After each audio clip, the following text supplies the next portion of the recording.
ভাই ভাই ভাই একটা কাজ করে দিবেন ভাই, 500 টাকা দিব আপনাকে। 500 একটা করাত নিয়ে আসেন ভাই, করাত করাত শিকলটা কাটা লাগবে ভাই, নিয়ে আসেন না, আমার একটু যাওয়া লাগবে। আর ভাই দাঁড়ান না ভাই, ভাই ভাই এই ভাই ভাই 1000 টাকা দিব, দাঁড়ান দাঁড়ান একটু দাঁড়ান। তুমি আমি তোমার ওয়াইফ, আমরা ভালোবেসে বিয়ে করেছিলাম, মনে পড়ছে? ধুরু, চলে যান ভাই, আমি এখন লজ্জা পাইছি, আমি এখন বাসা থেকে বেরোবো না। আপনি রাতে এসেন, আমি 1000 টাকা দিব।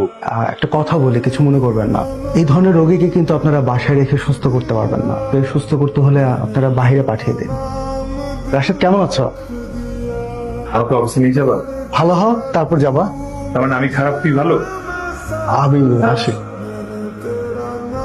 ব্রেনে আঘাত লেগেছে, মানসিক ভারসাম্য হারিয়ে ফেলেছে। এটা ঠিক হয়ে যাবে। কতদিন লাগতে পারে? নির্দিষ্ট কোনো সময় নেই কতদিনে সুস্থ হবে।